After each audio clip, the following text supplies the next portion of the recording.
अस्सलाम वालेकुम। Cooking with Mehreen में खुशामदीद। उम्मीद है आप सब खैरियत से होंगे और अल्लाह का लाख लाख शुक्र है मैं भी बिल्कुल ठीक ठाक हूँ। अल्लाह ताला आप सब की ज़िंदगियों में रहमतें, बरकतें और बहुत सारी खुशियाँ अता फरमाए। आमीन सुमा आमीन। तो जैसा कि इस रेसिपी के बाद आप सब ने मुझसे बहुत फरमाइश की थी कि आफी जान आप हमें केक बनाना सिखाएं। तो वैसे तो मेरे चैनल पे आपको बहुत से केक की रेसिपीज़ मिल जाएंगी, लेकिन स्पेशली मुझे इस केक की बहुत ज़्यादा रिक्वेस्ट आई थी, तो मैंने सोचा आज इस केक के साथ साथ कुछ बेसिक टिप्स भी आप लोगों के साथ शेयर कर ली जाए। तो जो केक में एक्सपर्ट्स हैं वो तो ये रेसिपी बिल्कुल भी ना देखें, क्योंकि आज ये थोड़ी सी डिटेलिंग रेसिपी है और इस रेसिपी में मैं आपको साथ साथ बताती जाऊंगी कि आपको किन चीज़ों का बेकिंग के वक्त ख़ास ख्याल रखना होता है। तो सबसे पहला जो हमारे बात का ख्याल रखना है वो ये है कि हमेशा याद रखें बटर जो होता है वो ना तो नौपोर बटर होता है, ना ही ब्लू ब्रांड जो है वो बटर है। बटर आपको सिर्फ मिलेगा डेयरी शॉप से, या फिर आपको अनसॉल्टेड बटर कह के लेना पड़ता है। इसके बाद हम जिस गिलास से मैदा मेजर करते हैं वही गिलास आपको सारी चीज़ें मेजर करने के लिए रखना होता है। तो यहाँ पर मेरा ये वाला गिलास जो है मैं हमेशा इसी से केक मेजर करती हूँ। आपका जो पानी पीने का गिलास होता है सिंपल, आप उसके 3 हिस्से मैदे के ले लें, 1 हिस्सा कोको पाउडर और 1/4 टीस्पून बेकिंग सोडा और 1 टीस्पून हम इसमें शामिल कर देंगे बेकिंग पाउडर। हमेशा एक बात का ख़ास ख्याल रखिएगा कि अगर आप लोगों का मैदा या बेकिंग पाउडर या बेकिंग सोडा इन तीनों में से कोई भी चीज़ पुरानी रखी हुई होगी तो आपका केक अच्छा बेक नहीं होगा और उसमें जो है बेक करते हुए जो एक स्मेल से आ जाती है वो शुरू हो जाएगी। तो ये देखिए हमारे जो मैंने यहाँ पर एक ग्लास भर के जो मैंने लिया था ड्राई इंग्रेडिएंट्स का, मैदा था, उसमें कोको पाउडर था, बेकिंग सोडा और बेकिंग पाउडर, 4 चीज़ें हमने ली हैं। उसे हम 3 मरतबा इस तरीके से छान लेंगे। ये वीडियो बिल्कुल आपको इस तरह लगेगी जैसे कि आप घर में बैठ के किसी से डिटेल में सीख रहे हैं कि केक किस तरह बनाना है।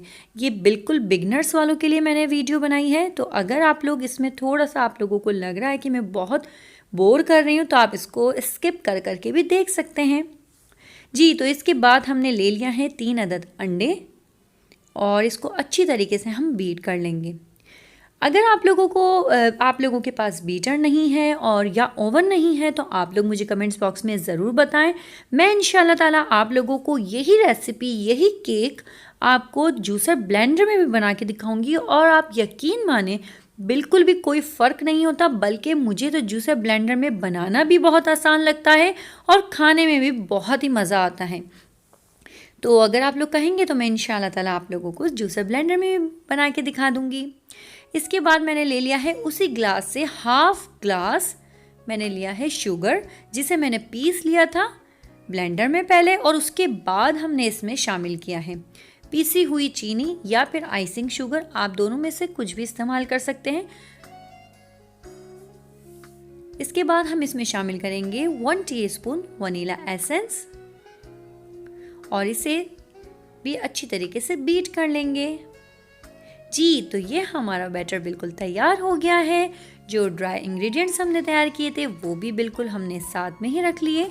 अब बहुत आराम से इसमें थोड़ा थोड़ा करके आप शामिल करते जाएं और फिर इसको मिक्स कर लें कुछ इस तरह से। याद रखिएगा इसकी डायरेक्शन आपको चेंज नहीं करनी, इसे सिर्फ 1 डायरेक्शन में आराम आराम से मिक्स करते हुए एक बैटर तैयार करना है। इसके बाद हमने लिया है हाफ ग्लास गरम दूध और उसमें हमने 100 ग्राम बटर, जो मैंने आपको स्टार्टिंग में दिखाया था कि ये डेयरी वाला बटर है, अनसॉल्टेड बटर, वो हम इसमें दूध में शामिल करके और आराम आराम से पहले हम हाफ इसमें शामिल करेंगे और इसे मिक्स करेंगे। इसे सिर्फ आपको 1 डायरेक्शन में ही मिक्स करना है। याद रखिएगा कि अगर आप लोगों ने इसकी डायरेक्शन चेंज की तो इसके अंदर लम्प्स बनना शुरू हो जाएंगे और उससे जो आपका केक है उसके ऊपर क्रैक्स आना शुरू हो जाते हैं। और एक बात का ख़ास ख्याल भी रखना है कि आप जो अंडे यूज़ कर रहे हैं वो रूम टेम्परेचर पे ही रखे हुए होने चाहिए। अगर आप अंडे फ्रिज में रखते हैं तो पहले बेकिंग से पहले 1 घंटे पहले ही आपको बाहर निकाल के रख देना है ताकि वो रूम टेम्परेचर पे आ जाए। अब जो हाफ मिल्क बच गया था, जिसके अंदर हमने बटर भी शामिल किया हुआ है, वो हम इसके अंदर शामिल कर देंगे और इसको अच्छी तरीके से मिक्स कर लेंगे।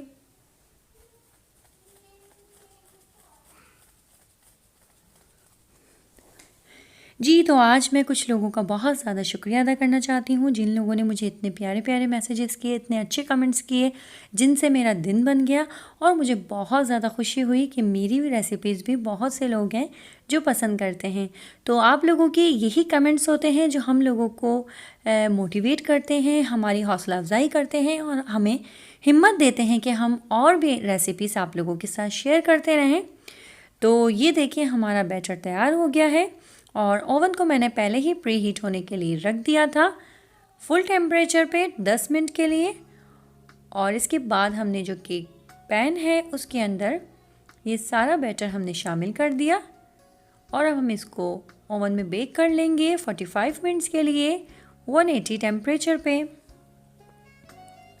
जी, तो मैं जिनका शुक्रिया अदा करना चाहती थी वो हैं Faika food, Pakeeza kitchen, Samad Rajput, AB जॉक्यू, जिनके मैसेजेस बहुत ही ज़्यादा फ़नी होते हैं, मौसमी, मियाँ बशीर साहब, आपका भी बहुत बहुत शुक्रिया। आप तो मेरी सारी रेसिपीज़, आप सारी वीडियोस बहुत शौक़ से देखते हैं। तो ये देखिए मैं जो चॉकलेट यूज़ करती हूँ वो है क्राफ्ट मिल्की चॉकलेट और इसका टेस्ट बहुत ही मज़ेदार होता है और बेकिंग के लिए सबसे बेस्ट चॉकलेट यही चॉकलेट है। अगर आप लोग बेक कर रहे हैं, केक के लिए यूज़ कर रहे हैं, तो ये वाली चॉकलेट सबसे बेस्ट है। और विप क्रीम में भी मैं यही वाली क्रीम यूज़ करती हूँ। तो इससे आपका जो विप क्रीम जो है वो बीट बहुत आसानी से हो जाती है, बहुत अच्छी विप होती है। इसमें ना तो आपको शुगर ऐड करने की ज़रूरत है, ना ही आपको इसमें एसेंस ऐड करने की ज़रूरत है। ये बहुत ही टेस्टी, बहुत ही ज़बरदस्त क्रीम है। आप इसे एक बार ज़रूर ट्राई कीजिएगा। जी, तो इसके बाद मैं यहाँ पर गनाश तैयार कर रही हूँ। मैंने लिया है 3 टेबल स्पून हैवी क्रीम और चॉकलेट, हाफ़ कप जितनी मैंने चॉकलेट ले ली है और इसे अच्छी तरीके से ज़ीरो फ्लेम पे मिक्स कर रही हूँ। इसे आप मुसलसल हिलाते रहें वरना ये जलना शुरू हो जाएगी। और अगर आप इसे इस तरीके से संभाल नहीं सकते तो आप इसको डबल बॉयलर के तौर पे भी इसको मेल्ट कर सकते हैं, वरना आप इसे अगर माइक्रोवेव में करना चाहते हैं तो 10 सेकंड के लिए माइक्रोवेव में भी रख के आप इसको इस तरह चॉकलेट गनाश तैयार कर सकते हैं। ये तीनों प्रोसेस बहुत आसान है। अगर आप लोग मुझे कहेंगे तो मैं इनकी एक अलग से वीडियो बना दूंगी कि आप चॉकलेट गनाश किन किन प्रोसेस से बना सकते हैं। इसके बाद मैंने फ्रॉस्टिंग के लिए क्रीम को बीट करना था और ये देखें इसके अंदर मैंने कुछ भी शामिल नहीं किया है। सिंपल जो विप क्रीम है वो मैंने बस चिल्ड कर ली, बहुत ठंडी रखी है और उसके बाद इसको बीट कर लिया। अगर आपकी क्रीम अच्छी तरह ठंडी हुई भी होगी भी तो वो बहुत आसानी से बीट हो जाएगी। और अभी तो वैसे भी सर्दियां हैं तो बीट करना बहुत आसान हो जाता है। जी, तो और भी लोग हैं जिनके कमेंट्स मुझे बहुत अच्छे मिले थे और मैं चाह रही थी उनका नाम लेना।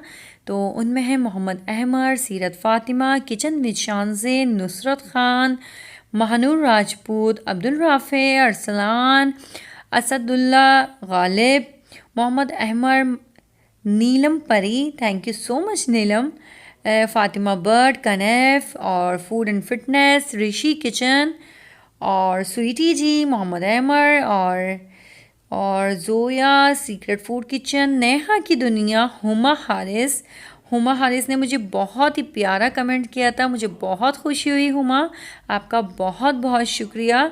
और आप ऐसे कुछ कमेंट्स होते हैं जो हमेशा आपके दिलों में बस जाते हैं।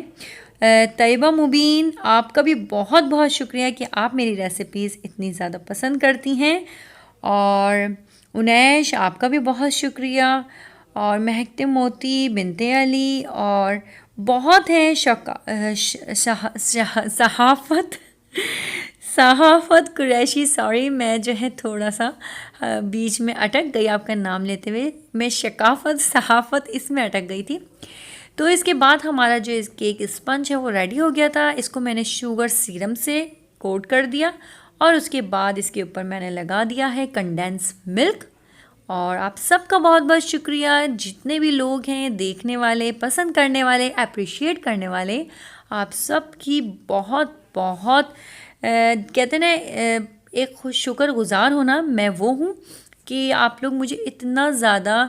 कभी कभार ऐसा होता है कि मेरा मूड बिल्कुल ऑफ हो जाता है और मैं सोचती हूँ बस यार बहुत हो गया, और व्यूज़ इतने कम और ये वो, बस इतनी 10 घर की काम भी होते हैं, लेकिन फिर कोई एक ऐसा कमेंट आ जाता है कि बस चेहरे पे मुस्कुराहट आ जाती है। और फिर एक होता है कि नशा सा हो जाना ना, तो मुझे यूट्यूब का एक कहते हैं ना बिल्कुल आदत सी हो गई है कि अगर मैं यूट्यूब पे आप लोगों से बात ना करूं, आपके कमेंट्स ना पढूं। मुझे 2-4 कमेंट्स भी ऐसे आए थे कि आप ही माशाल्लाह से आप एक वाहिद यूट्यूबर हैं जो कि अपने सब फैंस को फ़ौरन रिप्लाई करती हैं।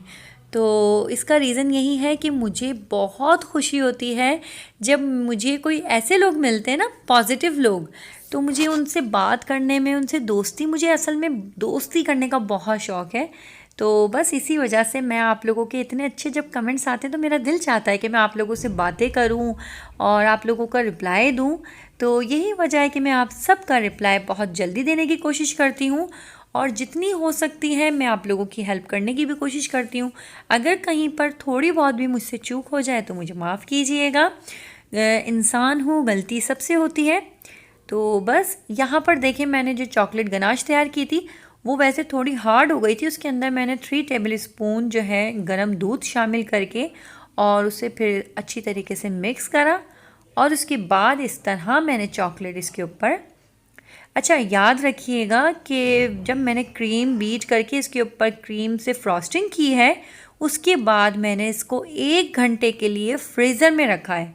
अगर आपकी क्रीम लगाने के बाद आप इसको फ्रीज़र में नहीं रखते तो ये जो चॉकलेट आपकी नज़र आ रही है ना, इतनी ज़बरदस्त इसके ऊपर सेट हो गई है, इस तरह नहीं हो पाएगी, बल्कि वो मेल्ट होके वो नीचे गिरती हुई चली जाएगी। तो क्रीम जो है आप जब इसके ऊपर केक के ऊपर अप्लाई कर दें, उसके बाद आपको 1 घंटा, कम से कम 1 घंटा ज़रूर फ्रीज़र में रखना है और इसको चिल्ड कर लेना है, ताकि जब आपकी क्रीम जो है वो ठंडी होगी, केक ठंडा होगा और उसके ऊपर आप जो है ये चॉकलेट डालेंगे तो वो बहुत अच्छी तरीके से सेट हो जाएगी। इसके बाद मैंने बस थोड़े बहुत स्प्रिंकल्स ले लिए और वो साइड्स में लगा दिए। इसमें मैंने कोई ज़्यादा मेहनत नहीं करी, कोई ऐसा होता है ना मुश्किल कोई फूल बनाना या कोई डिज़ाइनिंग करना जो आम जो होते हैं, बिगनर्स जो होते हैं वो नहीं बना पाएँ, तो वो मैंने इसमें कुछ भी केक में डिज़ाइनिंग नहीं करी है। इंशाल्लाह ताला आप लोगों को बहुत जल्द जो है एक ऐसा केक देखने को मिलने वाला है जो आप सबको हैरान कर देगा और आप सब कहेंगे कि आप ही जान, वाह ज़बरदस्त। बस दुआ है कि वो केक मेरा बन जाए, क्योंकि इन मेरी जो सब दोनों बेटियां हैं, मेरी गुड़िया, उनकी आने वाली है बर्थडे, और आजकल मैं थोड़ी सी मसरूफ़ हूँ उनकी तैयारी में। तो बस आप लोग दुआ करें कि अल्लाह ताला मुझे हिम्मत दे कि मैंने जो सोचा है बिल्कुल उसी तरीके से मैं उनकी बर्थडे सेलिब्रेट कर सकूं। जी, तो जब चॉकलेट इसके ऊपर सेट हो गई तो मैंने इसको आधे घंटे के लिए रख दिया था। इसके बाद मैंने यहाँ पर रशियन नोज़ल ली है और उससे मैं फ़्लावर बना रही हूँ। रशियन नोज़ल बहुत आसानी से फ़्लावर बना देती है। वैसे अगर आप दूसरे जो नोज़ल्स लेते हैं उससे अगर आप फ़्लावर बनाते हैं, अगर आप बिगनर्स हैं तो आपको थोड़ा सा इशू हो सकता है, क्योंकि उसमें आपको बिल्कुल अपने जो एक प्रोफेशनल तरीके से आपको फ्लावर की शेप देनी होती है। लेकिन रशियन नोज़ल में ये फ़ायदा होता है। वैसे तो मेरे पास अभी मैं ज़्यादा नोज़ल्स नहीं लाई हूँ, इंशाल्लाह ताला वो भी मुझे लेने हैं।